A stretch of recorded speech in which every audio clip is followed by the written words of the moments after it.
Holly, is it okay if I go ahead and get us started, or if you wanted to say a couple of things before? No, I'll just echo the welcome and hand it back to you, Naya. Thank you. Okay, good afternoon, everyone. Welcome to this webinar, What Nonprofit Stakeholders Need to Know About Budget Advocacy in Illinois. I'm going to do some housekeeping at the top, just to make sure that if anyone is hearing impaired or deaf, is in need of interpretation. We do have an ASL interpreter here today. If you are not seeing her on your screen, if you go to the bottom of the screen, there is a globe with interpretation underneath. If you click that button, it should give you the option of ASL, American Sign Language, and Molly Burke should pop up on the side of your screen.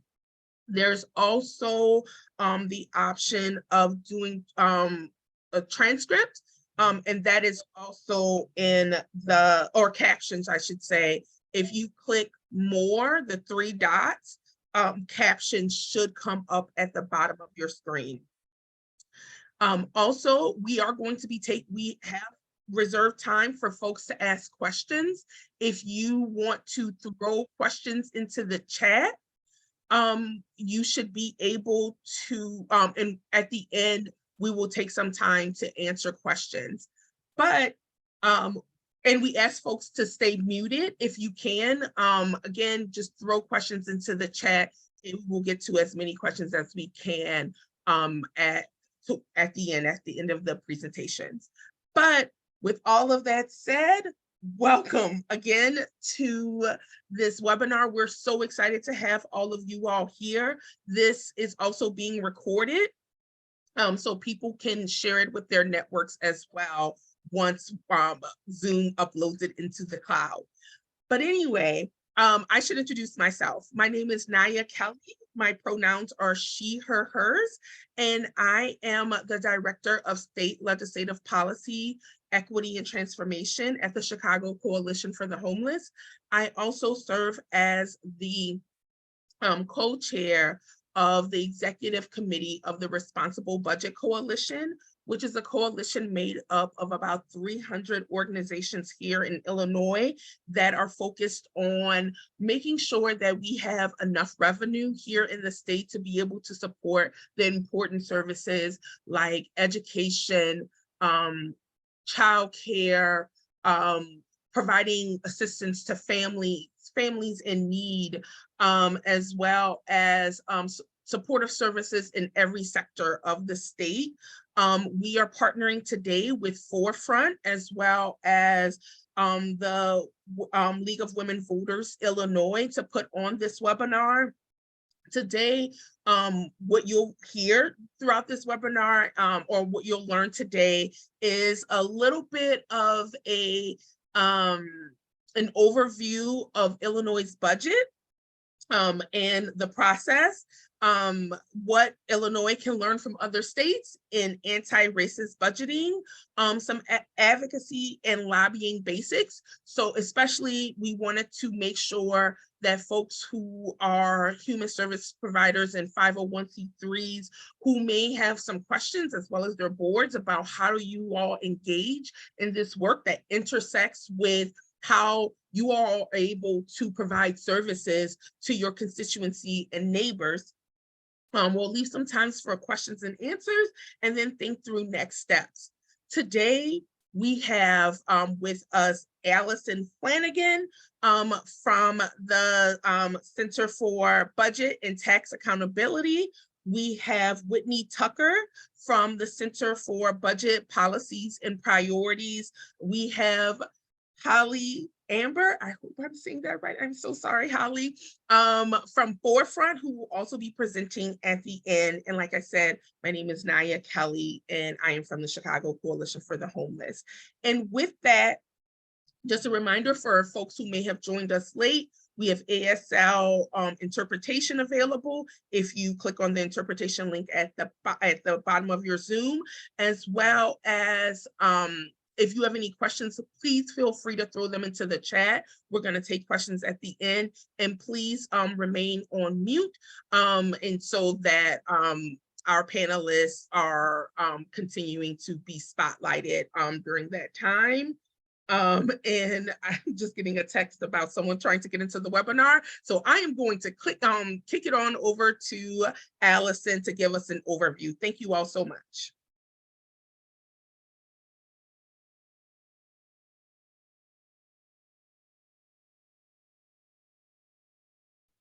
Helps if I unmute. Hi, everybody. Thanks so much for having me. So my little tidbit of the presentation is going to be about the budget and really the structural deficit and why it's so important that we reverse the structural deficit that exists in Illinois. So Ollie, next slide. Perfect. So before we can really jump into what the structural deficit is, we need to talk about revenue, because revenue is sort of the key component to the structural deficit. We get revenue in the state of Illinois from taxes primarily. In order to create a budget, you need taxes. And so revenue comes from that tax dollars. In the state of Illinois, we're going to start with 2023. So that's the current fiscal year. So July 1st to June 30th. At the time that the fiscal year 2023 budget was enacted, that was in April of 2022. It was a shortened legislative session. It was expected that revenue for the state of Illinois for FY 2023 was going to be about 46.4 billion, pretty much on par with where things had been historically. However, revenue over the past few years, sort of as a bounce back to the COVID-19 pandemic, has been pretty strong. And as of February of 2020, of fiscal year 2023, so February of this year, when the fiscal year 2024 budget came out, I know it's thrilling and it is a lot of fiscal years to follow, apologies. Revenue for the fiscal year 2023 is expected to be about 10.6% greater than what originally was estimated. This is all a positive, overall very good. That means about 5 billion or so in additional general fund dollars that can go towards whatever the General Assembly decides is a priority. Next slide, Holly. So moving into 2024, we can see that fiscal year 2023 is looking about 51.4 billion in general fund revenue. The reason that we focus on the general fund is because the general fund is where the General Assembly has the most levers to pull, and they can really focus on how those dollars are being spent in accordance with their own the General Assembly's priorities. Fiscal year 2024 is expected to be about 49.9, about 50 billion. Very strong revenue. Initial projections were supposed to be significantly lower. So we're seeing that revenue is still keeping up. And the reason that this is actually really important for Illinois is because historically, revenue growth has not kept up with inflation. And as we know, inflation has been incredibly hard. It has been hard hitting, especially for those low income and middle income earners in the state. And for the first time, the 2021 to fiscal year 2024 estimates are that revenue will actually keep up. It'll actually outpace inflation for the first time since fiscal year 2000. So very strong and all positives. Next slide, please. So revenue comes from taxes of all sorts. It comes from your income tax that we pay, that individuals pay. It comes from corporate taxes, comes from sales taxes, public utility taxes, all sorts of taxes and fees. And then what happens after we aggregate that revenue is the General Assembly, I say we as if I am the state of Illinois, but bear with me, I mean the state of Illinois, determines how they're going to spend that money. So for fiscal year 2024, if you remember, revenue was about 49.9 billion estimated. So based on that budget process, it means that the General Assembly can appropriate 49.9 billion for services, except before they can get to services, they actually have to go through hard costs. Hard costs are just the obligations that the state has to pay. So the best way to compare it, the best way that I can sort of like break it down is if you have a job and you have revenue coming in, you have your income, your monthly income, you might have rent or a mortgage or a car payment, or if you are like me, unfortunately, some student loan debt. You have to pay those monthly payments before you can pay, you have your discretionary money. So that's exactly what the state of Illinois does. First comes the hard cost. So that's any debt service, is just basically any debts, obligations, pension bonds that they owe. It's their pension contributions that they're required to pay, which is a whole other topic that we'll get to in a little bit. Other statutory transfer outs is just other contracts or other obligations that the state has committed to, and the group health insurance for state employees. And so those are costs that have to be paid first. After those are paid, we get about $36 billion in service spending. 95% of service spending in Illinois goes towards 4 core areas. So that's your healthcare, predominantly Medicaid. And then you have education, which includes early childhood, K-12, and higher ed. You have your human services and public safety. The other category really is like your EPA, your General Assembly, your courts, your arts, a lot of other, like they typically get much smaller line items, all equally important, but make up a significantly smaller portion of the budget. And then there's unspent appropriations, which basically is the state's way of saying, hey, we're going to give out this money, but actually 700 million here, we're not going to spend it. We just don't know where it's going to come from yet. Next slide. So that brings us to an accumulated deficit. The accumulated deficit directly factors into our structural deficit and is incredibly important. So the accumulated deficit is basically when you have more bills than you do revenue. And historically, this has been the situation for Illinois. So essentially what happens, and the best way that I can compare it is like a credit card. And this is like loosely, not exactly. But what ends up happening is if you have income coming in, say for just like ease of numbers, you have $100 a month. That's your income. And $50 goes towards your mortgage, 25 goes towards rent, and then you have another 25 that goes towards your groceries. Great. Everything looks balanced. $100 spent, $100 in, easy, except that you end up putting something on your credit card and forgetting about it. And then the next month, that credit card statement gets carried forward, but you don't have the money to cover it. So now you're gaining interest on that in a very negative way. Same thing for the state of Illinois. What ends up happening is each year there is some amount of money that gets carried forward. So from fiscal year 2023 into fiscal year 2024, the state will have had about $1.5 billion in bills that are getting carried forward from 2023 to 2024 that they couldn't cover.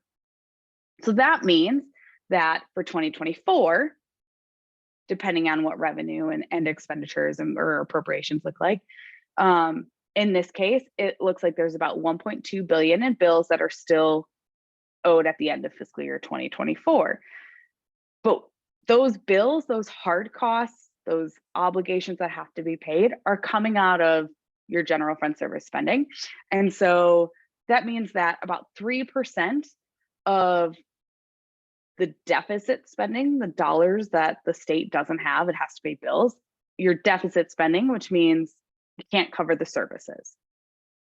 This is not uncommon. This is every government will have, or every state typically has $1 billion to $2 billion in bills. It's just sort of sometimes a payment thing. Except for Illinois, this is more of a chronic issue. Next slide.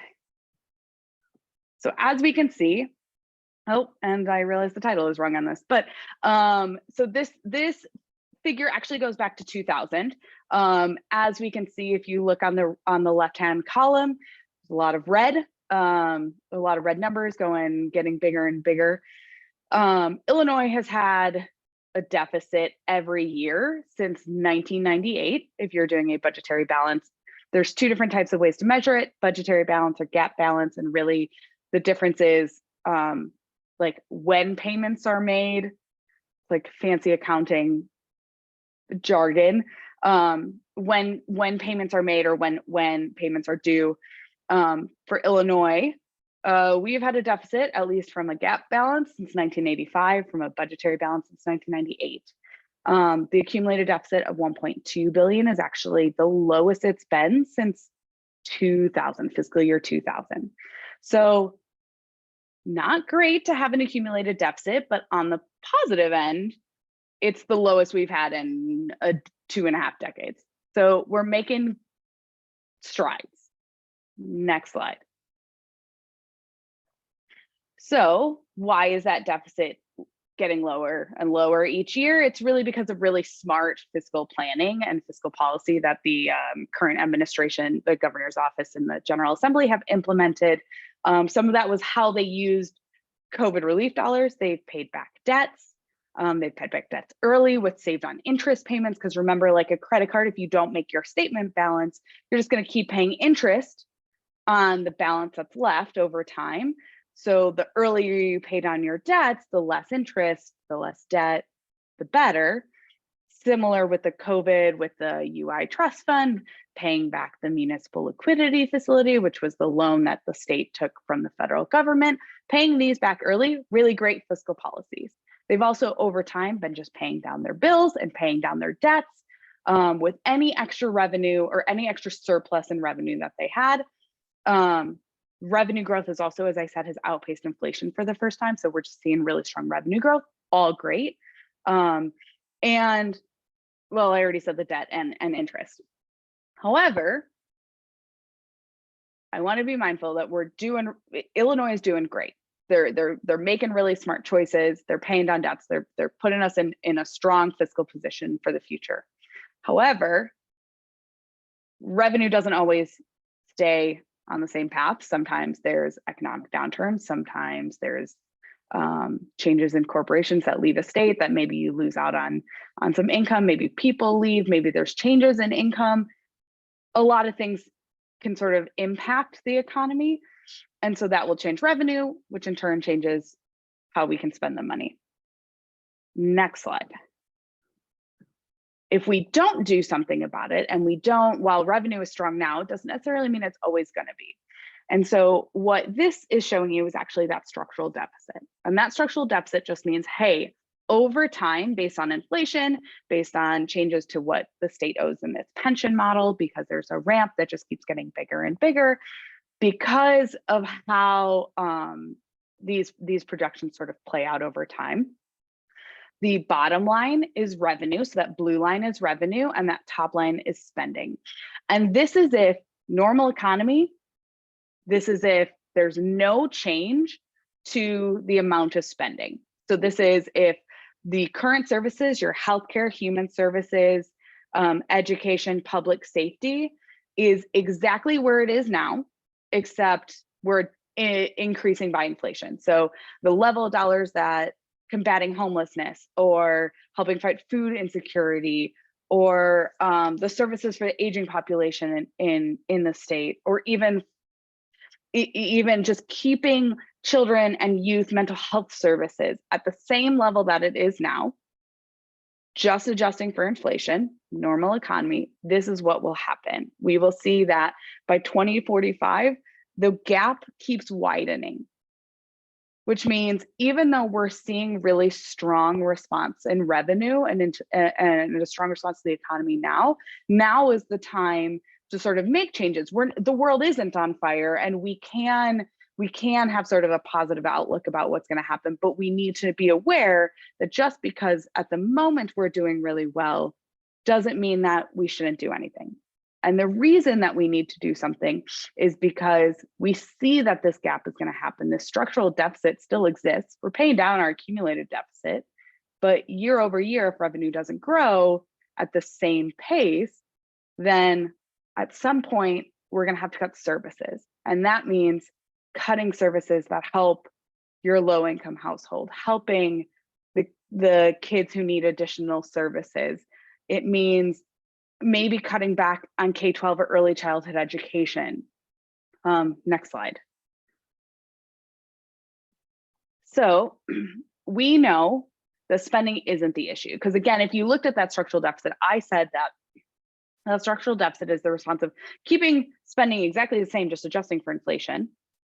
And we also know that from fiscal year 2024, so the proposed budget that just happened, going back to fiscal year 2000, I remember I said that was the lowest that the accumulated deficit, that deficit had been, compared to what it will be at the end of fiscal year 2024. Spending on services, so your healthcare, human services, public safety, education, from fiscal year 2000 to fiscal year 2024, the state is spending 11.6% less, so nearly 12% less on services than it did in fiscal year 2000. So it's not spending. So a lot of where it comes from is that tax policy. So what can we do? We can make changes to our income tax. Currently, we have a regressive flat rate tax. So let's increase that tax slightly and then provide a credit similar to like the earned income tax credit, or create a child tax credit to help offset some of that tax burden for our low income and middle income households. We can broaden the sales tax so that we're not so reliant on income tax. We also need to re-amortize or refinance, in a way, our pension ramp to make sure that we can front load it a little bit, so that at the end we're not seeing this huge payment that the state is unable to make. I think it really describes my tidbit about the structural deficit. All right. Allison, just want to make sure you were wrapping up. Yeah, I don't really have an end. I'm not great as a closer. I don't. That's okay. No, thank you so much, Allison. This was really helpful in setting. Let me turn the camera back on. Okay. Again, thank you so much, Allison. This helped do some level setting as we're having this conversation. We're going to circle back to some what Allison was talking about just now, and how that intersects with how people become engaged in this work, and knowing now that there needs to be some changes in how we can do advocacy around those changes. We will circle back to at the end. If anyone has any questions for Allison, please throw them into the chat, and again, we will answer those questions at the end.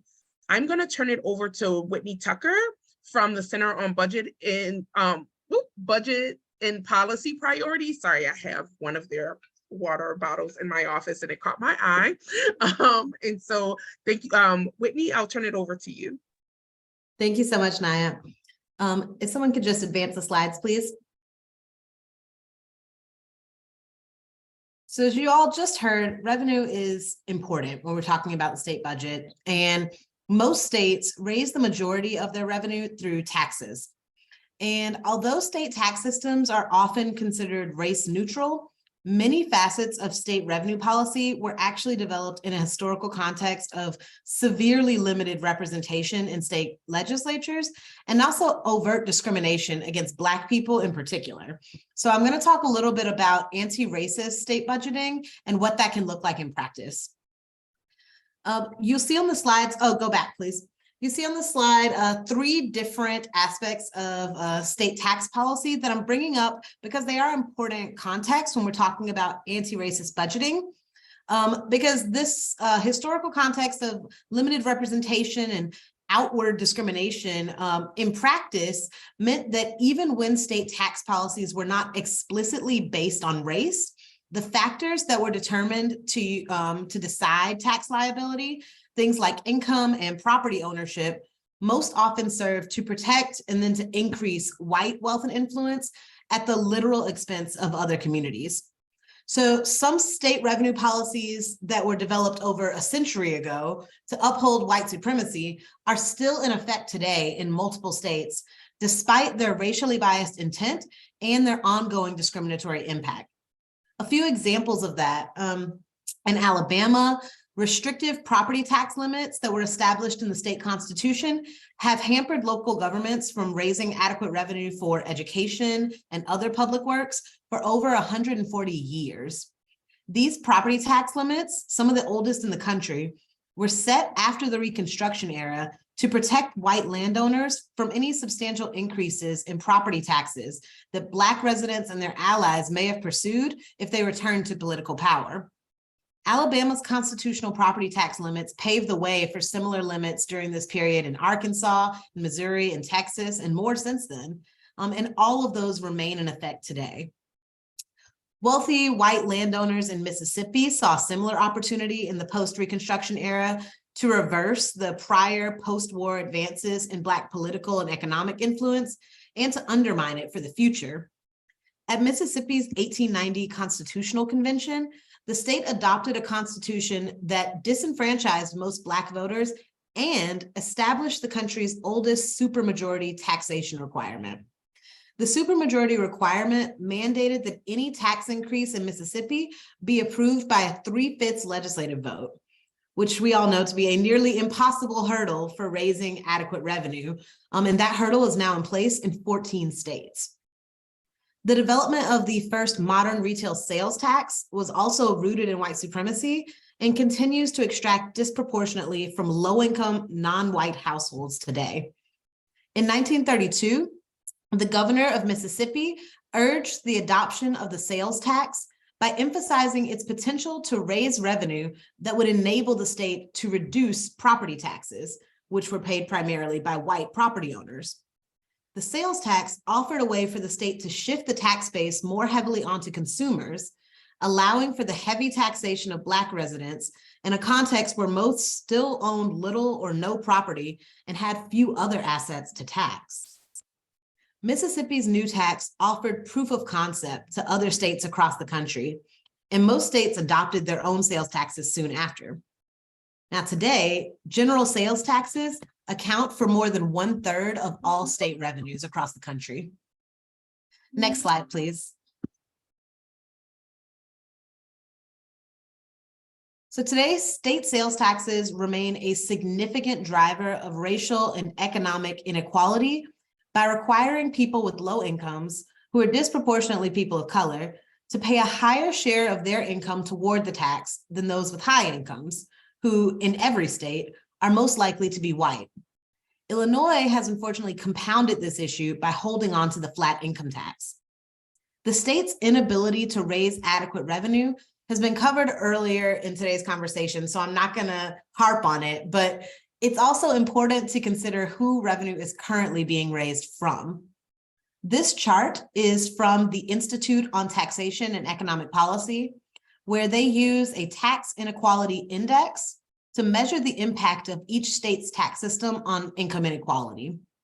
Based on their most recent findings, this chart is from 2021, the lowest income households in Illinois currently contribute more than twice as much of their income in state and local taxes as those earning the most. Disparities in income, we know, are a legacy of the long-lasting and compounding effects of historic and current racism, including employment discrimination, uneven education funding, redlining, and discrimination in lending practices. And they've resulted in a circumstance in Illinois and in most other states where white families earn and keep more income than families of color.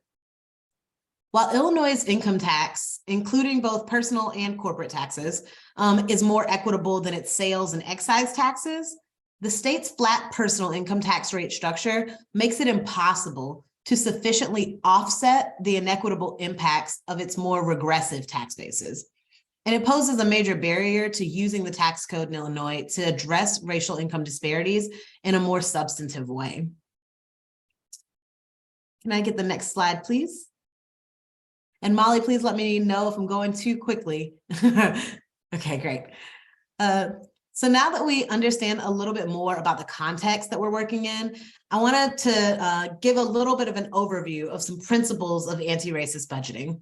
These are the things that you want to have front of mind when advocating for various options within a state budget or analyzing its impact on various communities.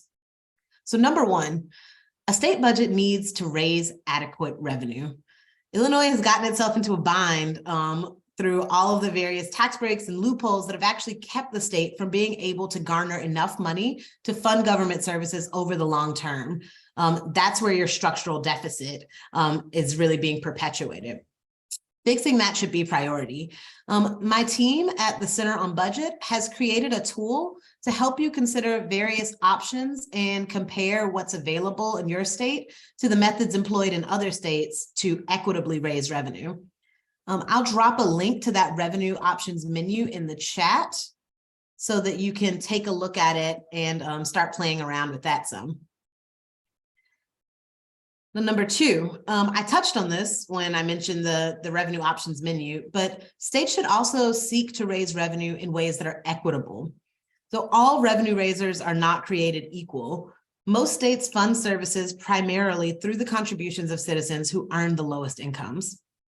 There is occasionally talk of higher income earners leaving a state due to increased taxation, and I'm just bringing that up because I know that it's something that you will come up against in your advocacy. But the Center on Budget is very soon going to be releasing a report that's proving just how untrue that is. Interstate tax migration does happen, but not very often. And the burden that low-income families face in Illinois and elsewhere is very real compared to what is largely a myth when it comes to this sort of migration.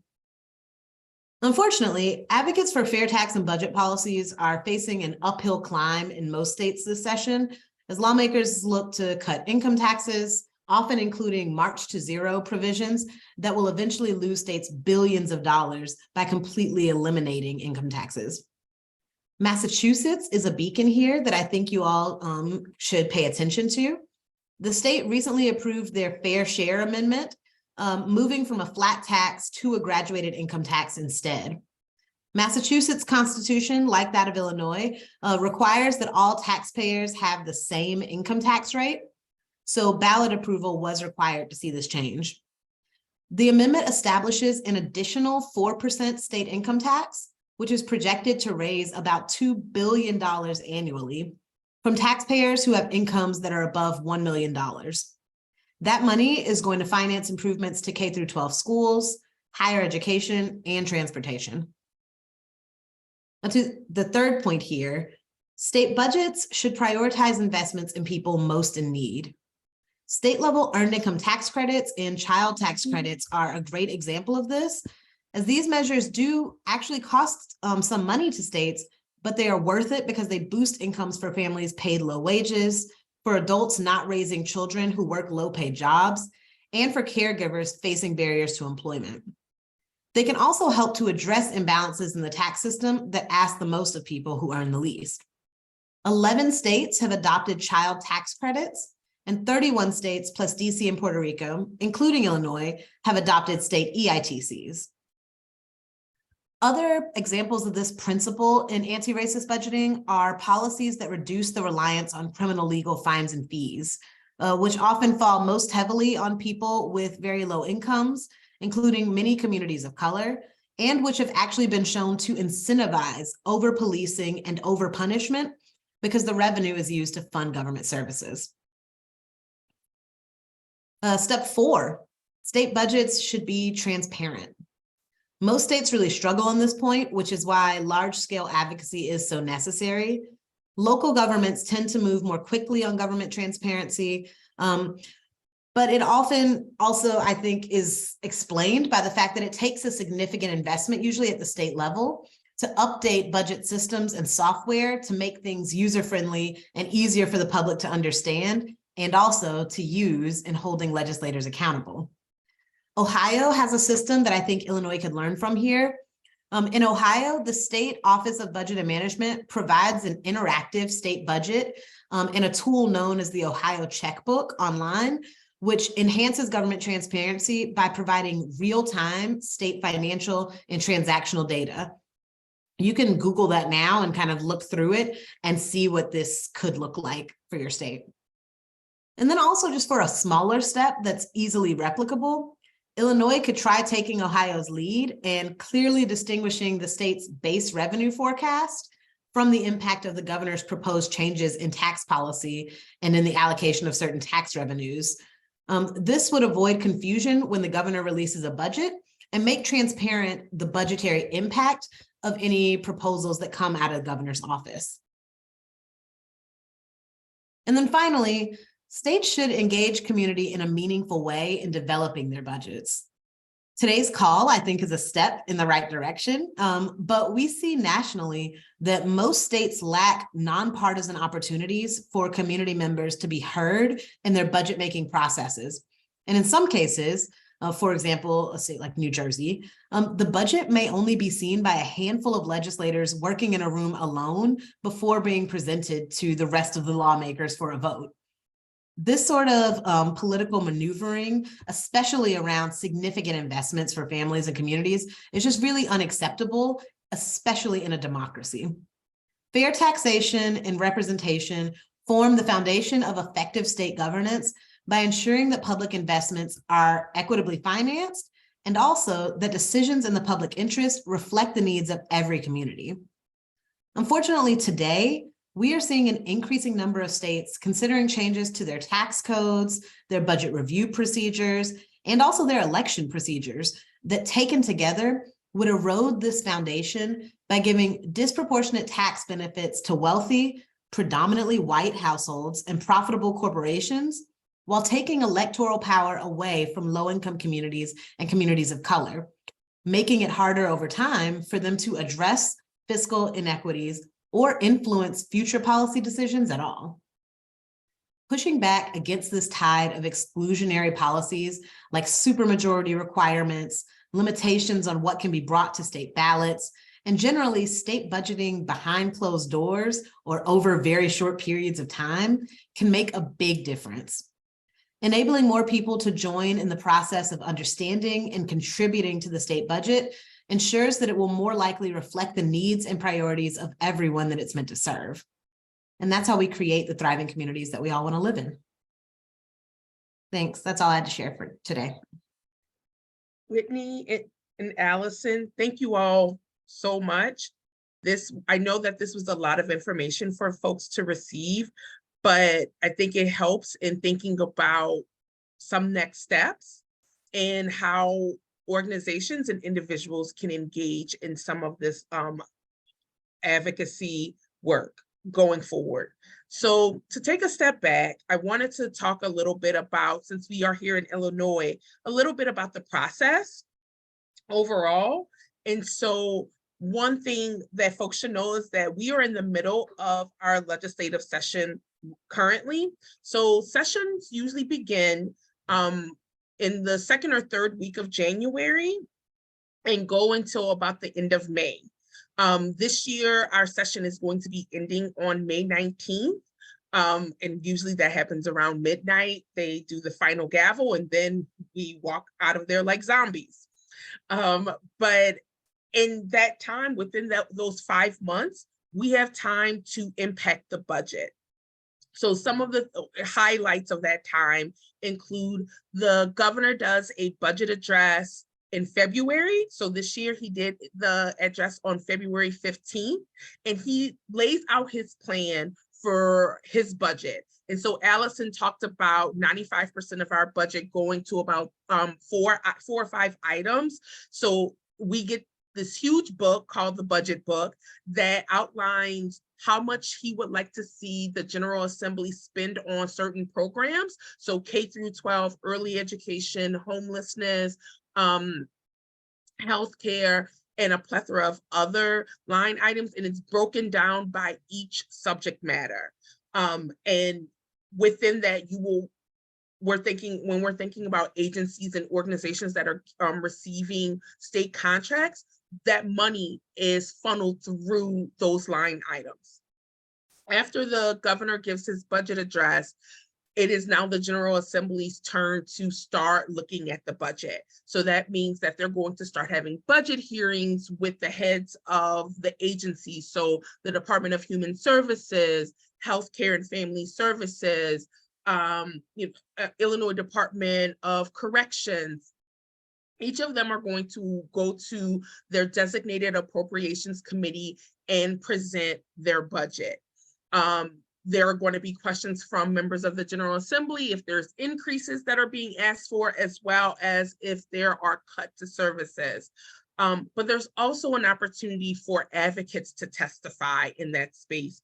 Oftentimes, after the agencies have provided their budgets to the General Assembly, the appropriations chairs will create panels for agencies and organizations and advocacy groups who want to discuss the needs within their sector.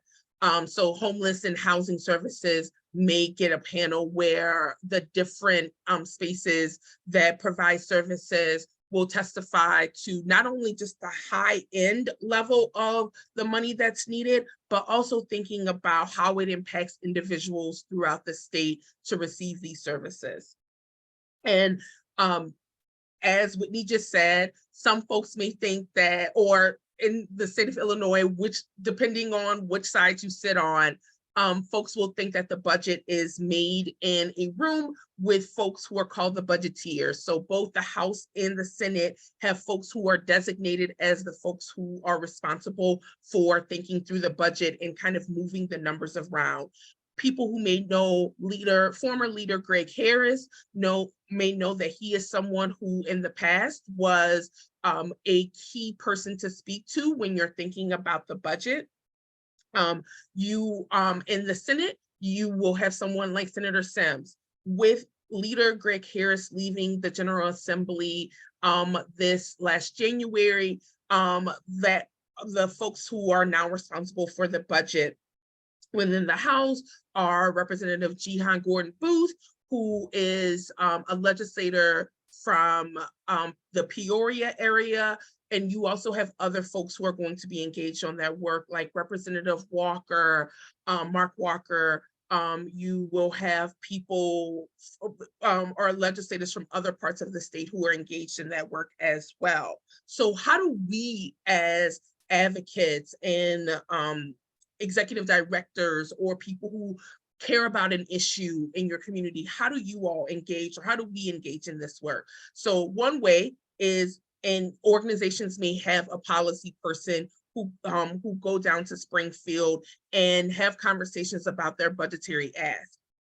On the other end, there are people who are having in-district meetings with their legislators, inviting them to come into their organization and sitting down and saying, these are the services that we provide, and this is the funding level that we need to see in order to be able to fully fund our services in the community, and so that we don't have to turn anyone away. Another way of doing that is coming down to Springfield and doing lobby days. Talking, like reaching out to legislators and saying, this issue is so important to us that we're going to come down to Springfield and say, we want to have a voice, and we want to sit down and talk to you and your colleagues about how important this work is. Other low level, and when I say low level, I don't mean that it doesn't have an impact, but it's a lighter lift, is for you to create some sort of call-in day or letter writing campaign to the legislator and saying, hey, again, this is not only important to my agency, but people within the community are asking for more work and more funding to be allocated to this space. And so there are different ways to be engaged.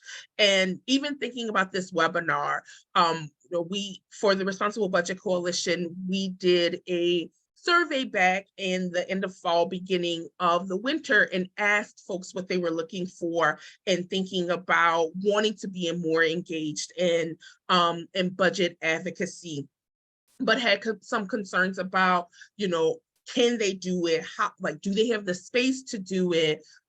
Is it allowed based on their contracts if they're allowed to do this work? And Holly's going to talk a little bit more about that.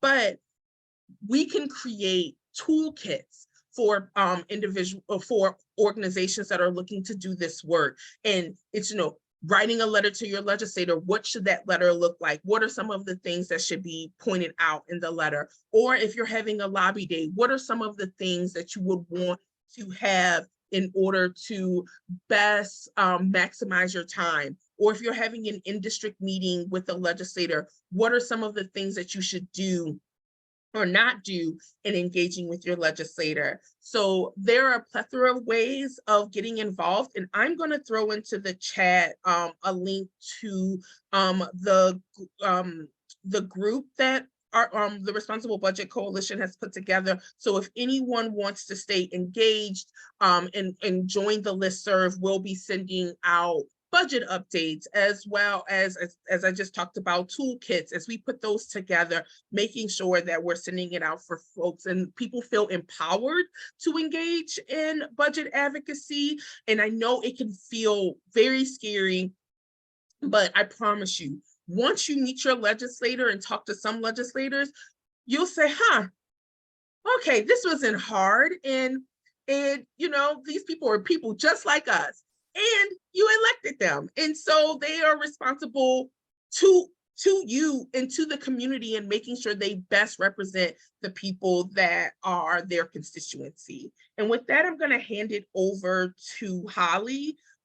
Lisa, if you want to highlight Holly, I think Whitney is still highlighted on my screen. Thank you, Naya. And I just want to +1 everything Naya said. Well done in terms of making sure folks are engaged and aren't afraid to engage. I do want to just pause and make sure we address the questions in chat, knowing that some folks may need to leave us at the hour. So I'll invite Allison and Whitney and Naya to chime in on these questions as you're able. So first, somebody wanted a longer explanation of what would be entailed by front loading of pensions. So Allison, that might be for you. And then if Whitney or Naya want to chime in, please do as well. Yeah, I can try to do, like, without a visual, it's a little hard to imagine, but for just like quick pension overview, essentially what's happened is, because from 1995 to essentially 2011, the General Assembly underfunded the pension system. And so there's like this much of the pension system, I don't know if you can actually see my little hands being held up, which covers normal costs. So like what actually goes in to cover current employees. And then there's about much larger, that is the debt that the state now owes, because both sides of the aisle, General Assembly, everybody involved in this underfunded the pensions. So as a result, the pension now goes up as a ramp until 2045. And I think I should know this off the top of my head, but it's like some 40 billion or something in, actually it might be 20 billion and I'm inflating that, I apologize. It's a lot of money. So imagine even 20 billion of the general fund going towards just the pension. So if you remember that breakdown, it's a lot of money taken away from K-12, homelessness, early childhood, Medicaid, human services, whatever it might be. Front loading it means that the state essentially takes some bond proceeds and front load. So like for 5, 6, 7 years, and CTBA, just touting my org for a moment, has been like working on this for years, but to take bonds to essentially front load the payments of the pension. So instead of it being a ramp going up to 2045, we're sort of like paying more up front. Think of it as like paying down your mortgage. I know I keep making these like comparisons to mortgages and credit cards, but in theory, that's what it is. And like making lump sums on your mortgage up front so that your payment is lower at the back end. It might not shorten the period that you have to pay, but it might reduce the total payment. And so that's essentially what reamortizing the pension debt would be. Less money, more money now when we have it, when we know revenue is strong, and we can pay back, do whatever we need to do now, so that in the future there's more money for services. Good. Yes, thank you. It's a little wonky, but as Allison said, it's akin to making extra payments on your mortgage so you reduce what you owe later. And the General Assembly in prior years kind of kicked the can down the road and set it up in a way where payments will increase over time. So we're going to have more money owed in future years than we do today. And so the idea is to reverse that. Does that answer your question? I just want to pause and invite any follow-up on that for folks that wanted more information about that. Claire or others? Whitney, did you want to add anything? No, I wanted to dive into this next question. Go for it. So I see Dick Haas, you're asking about how to better educate citizens and voters to support a progressive income tax despite the ongoing disinformation efforts. And I was just curious if you might come off mute and tell me a little bit about what that disinformation has looked like in Illinois. Because at the center, we see it in a lot of different forms across the country. And so I'm curious, exactly what sort of arguments we're up against here.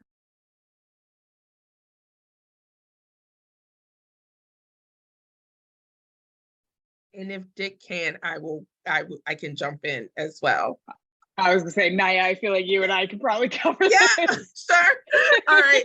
So as folks know, oh my gosh, time is not real. 2018, 2019, or even sooner, fair tax was on the budget so that we could create a more progressive revenue structure here in Illinois. Is exactly what you were talking about, Whitney.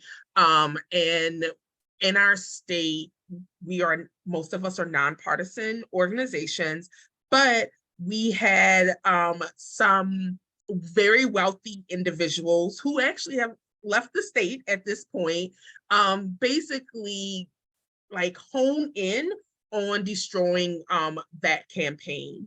And so basically saying that, this was going to be a tax on the middle class, that this was going to be something like, something that made businesses and people leave the state of Illinois, that, they were kind of hiding I don't know the euphemism for this, but basically that we weren't going to raise taxes on the middle class in the beginning, but watch out that next year we were going to be going after people. And so the campaign really worked to put fear in folks who were not multimillionaires.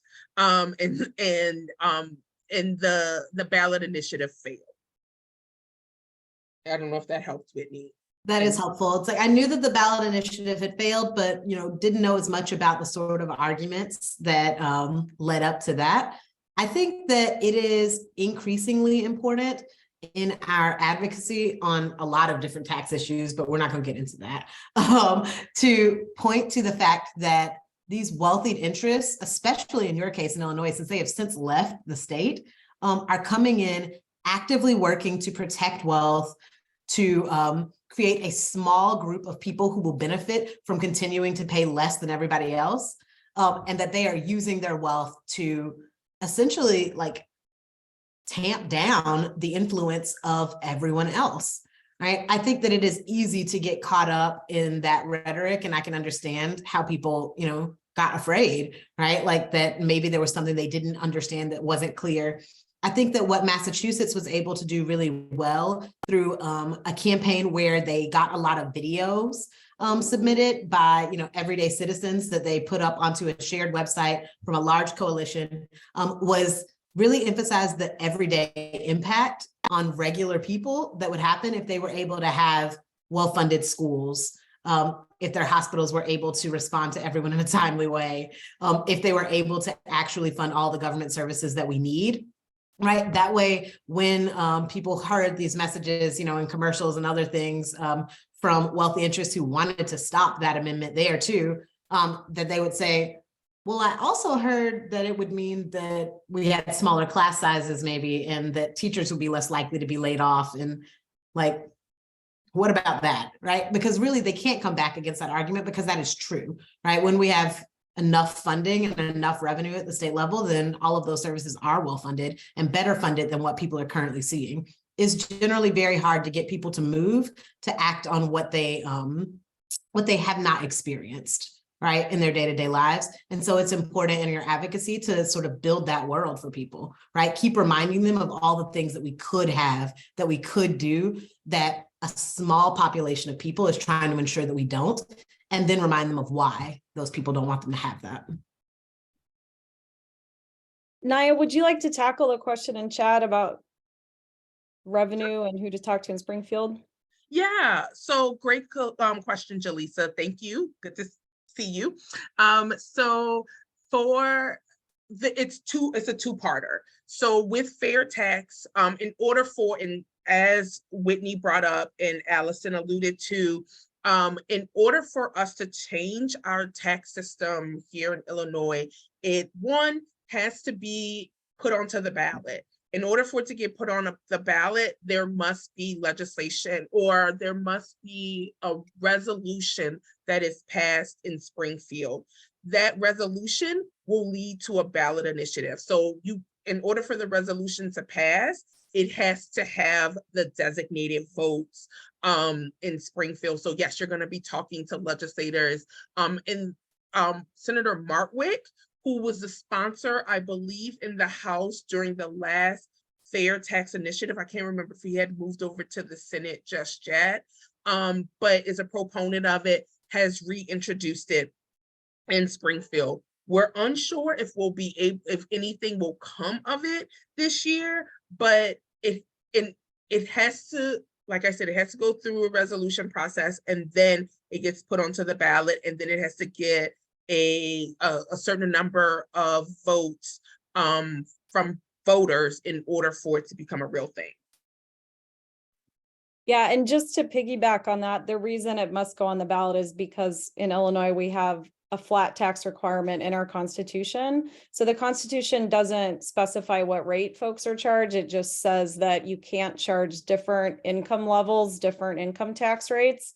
So to change the Constitution requires a ballot referral, so a ballot question. So Naya is correct. I just wanted to put all that in context too for folks that may not be familiar with that process. And I also wanted to say in our last effort with a lot of folks trying to get the fair tax enacted and on the ballot and approved by voters, I just want to kind of call out how our own sector can do better, because folks were hesitant to engage in some cases on that ballot question. I think first because of a misunderstanding that nonprofits are in fact allowed to take positions on ballot questions and not thinking that that is actually permitted, but we are permitted to take a position on a ballot question as a C3. So that's an important thing for folks to understand. And then secondly, just hesitancy around that maybe like conservative boards that were afraid to let their executive directors speak out on fair tax or what have you. And I think that's something that our sector needs to do better at in the future, is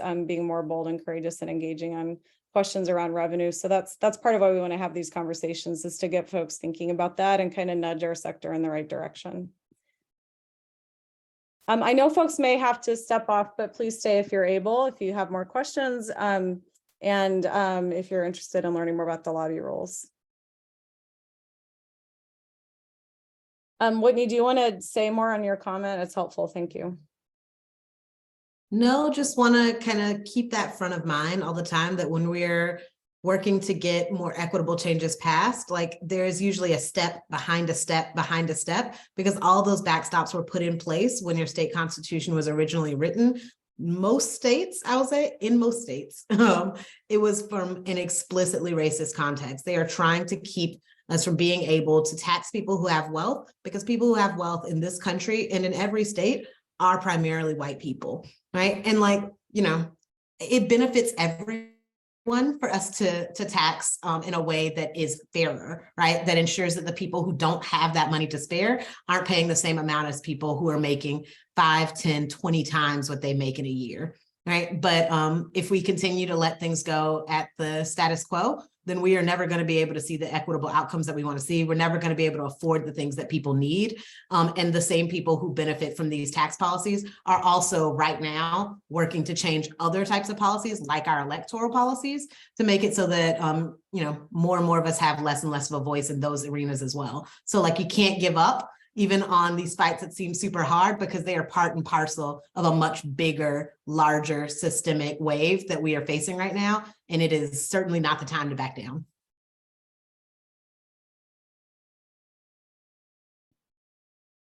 Are there other questions or comments from panelists?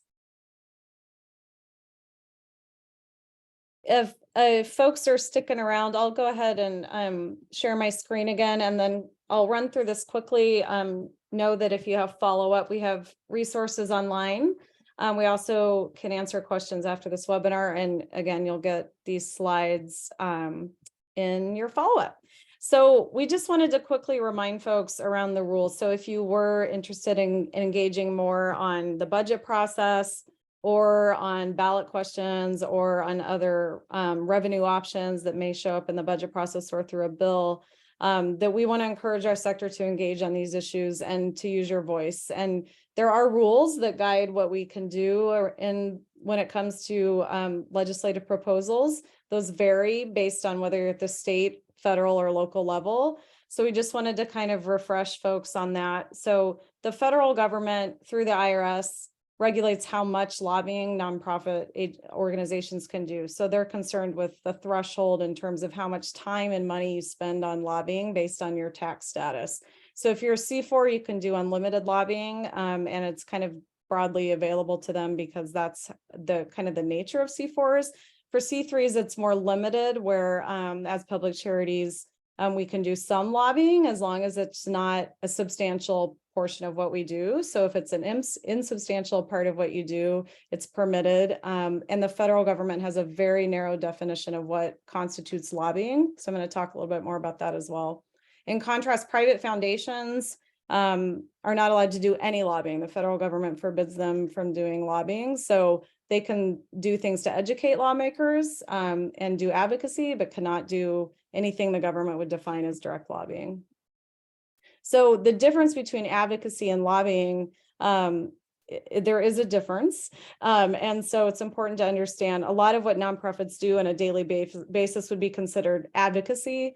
And some of those examples are listed here. And those kinds of things would not meet the federal definition of lobbying, and so would not be reportable or require registration. Lobbying, according to the federal government, is when you do all of the things listed on the right side of the slide. So you have to be in direct contact with an elected official. You have to be asking them to do a specific thing about a specific proposal, which would include appropriations. So that is important when we're talking about the budget. If you're asking them to, at the state level, for example, to appropriate a certain amount of money behind the scenes in a way that's not part of the public process, that would be lobbying, just the same as if you're asking them to vote on a bill about a non-budget item. At the state level, so in contrast to the federal government, the state's more interested in how much lobbying we do and what kind of lobbying we do and who we're talking to. So the state approaches it more from a sunshine perspective, where they're trying to capture activities that happened out, behind the scenes, out of the public eye, that may be influencing outcomes or how money is exchanged. And so when you're thinking about whether or not you're lobbying at the state level, and whether you'd be required to register at the state level, these are the kind of questions you would want to look at. So the federal government looks at a threshold and whether or not it's mostly what you do or not, whereas the state, it's all or nothing. If you do any lobbying, the state wants you to register and make reports accordingly. The state has in Illinois specifically, has a very sweeping definition of lobbying, which includes things like trying to influence legislators or create goodwill with legislators. And those are terms that are unclear and problematic for our sector, and we understand that. So we're working actively with a lot of partners to try to get more clarity around what those terms mean. So I just do want to acknowledge that it is kind of a problem for our sector. And for our state requirements, the key test is whether someone is being compensated for what would be considered lobbying. So if you're a board member and you're not compensated, or you're a volunteer working on behalf of a nonprofit, you would not be required to register as a lobbyist because you're not being compensated, unless somebody's reimbursing you for expenses related to those activities that exceed $500. So relying on board members to speak with legislators is a good way to circumvent any need to register as a lobbyist. The state also has a very long list of covered officials that trigger this law. So if you have questions about that, we have some good resources on our website. It includes state agency officials, cabinet agencies, and also deputy governors. It also includes mayors and county board members and township officials. It's a very long list of folks, which again, we understand is challenging for our sector, since nonprofits do so much business with their local officials and have so many joint programs or site sharing and all kinds of things. So we're also working on that, and hopefully we'll get more clarity around those and potentially be able to change those in the future. So I do want to just explain, when you're thinking about engaging on the budget or on budget items or other bills, if you're doing so at an open meeting, so for example, if you testify at the legislature, if you submit a witness slip on a bill, if you go to your town council meeting and speak, things like that that occur in the public eye and that are subject to the open meetings law in our state would not require you to engage or to register as a lobbyist. So that is an important exception in addition to the volunteer and compensation test. Additionally, when you participate in a call to action on behalf of an organization like Forefront, where we are registered as a lobbying entity, and I am a registered lobbyist, if we send out a call to action and ask folks to contact legislators to say, vote yes on this bill, when you engage in that kind of response to a grassroots communication, you are not required to register as a lobbyist. So there are exemptions in place to protect grassroots advocacy like that. And earlier we talked about lobby days as an option to engage in the process. The same applies to that. So if you attend a lobby day that's hosted by the Arts Alliance or AIDS Foundation Chicago or Chicago Coalition for the Homeless in Springfield, if you're participating with a lobby day with a registered entity, you would not need to register as a lobbyist. So those are the kind of opportunities we have to engage freely in the process without being registered. So for those that are in Chicago, there's some different rules. So I'm not going to go into that because we're so over time here. Just wanted to highlight that if you lobby the city council in Chicago, there's different policies and procedures in place compared to the state and federal government. So it's important to be mindful of those if you operate at the city level, but that only applies to Chicago. Every other municipality would follow the state rules. If you have questions on that, you can reach out and we can talk more. If you're confused about these rules, there's lots of good information and ways to reach out to get advice about a specific situation. So if you have a specific bill or budget item or event you're not sure how to handle and what the rules might be, you can reach out to the Secretary of State's office or the Chicago Board of Ethics. And Boulder Advocacy is a national group that really is an expert on these issues. And they even have a hotline, which is noted here, so you can call and get advice from real attorneys that are experts on these issues.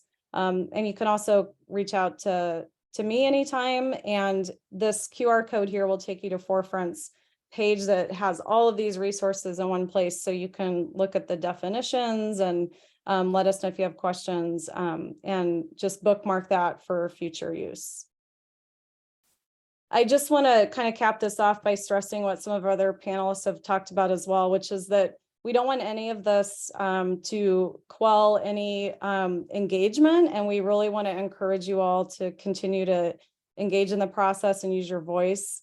It's really important for nonprofits to be a part of our democratic processes, and that is particularly true for the budget, and it affects all of us. And so we don't want any of the confusion around the lobby rules or any of that, or the opaqueness of the process with the budget to discourage folks from trying to engage. So we're here to support you to figure out ways to do that. And if you have questions and want to get more involved, Forefront and the Responsible Budget Coalition and the League of Women Voters and our think tanks that are here would all, I know, be happy to help provide you with more information and help get you more engaged.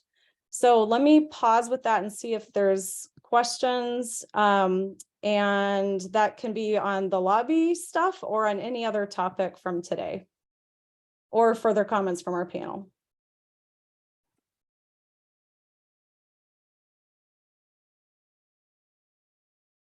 Anybody?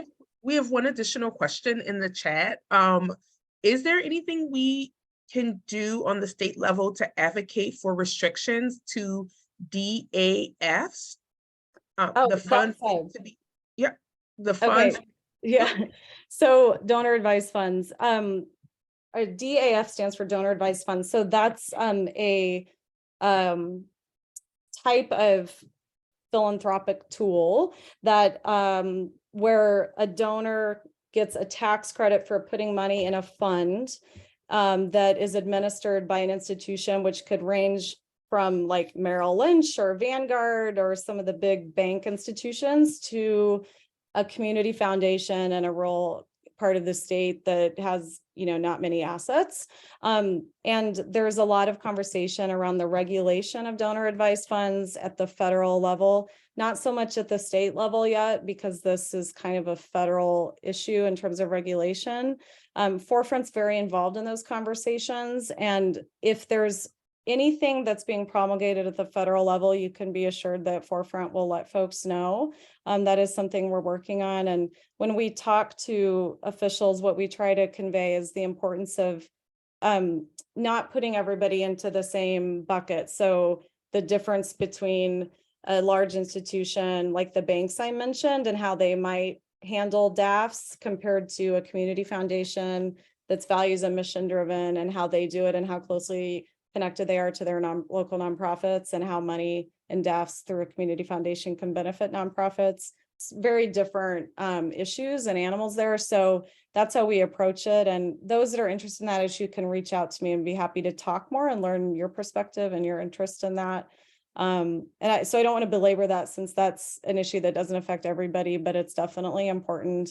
And if you are not signed up for Forefront's Action Center, you can do that to follow our federal and state work on that issue and other issues. Thanks, Holly. I think that was the last question. And Claire, I answered your question in the chat, but for everyone, we will be sharing the recording of this, and any follow-up or any links that we mentioned today will also be in that email. And so to wrap us up, Holly, if that's okay, I'm going to go ahead and finish us up for today. Just want to say thank you to everyone who signed up and participated in this webinar today, and for the folks who are watching it after, we appreciate it. Shout out to all of our panelists for being here today. You all are so knowledgeable and able to take something that can feel like that it is a lofty, untouchable subject and make it something that is relatable and more digestible for folks who may not be engaged in this work on a daily basis. So thank you, Allison and Whitney and Holly, for the amazing wisdom that you all shared today. Thank you to Forefront and all of the staff for helping organizing our tech. Shout out to Lisa as well as to Alec for your work, in Holly today. I don't know if there's anyone else from Forefront that I forgot. If I did, please just say their name, Holly. You're good. We're happy to help. Thank you. Yes. And then thank you to the League of Women Voters. And thank you to me for being here today as well. And lastly, thank you, Molly Burke, for your amazing ASL translation. And we really appreciate you. And just want to say to everyone who is having events like this, if you're looking to make them more accessible, please think about investing in this great tool to make sure that everyone can be included in this work. And with that, everyone have a wonderful rest of your day and a great week this week.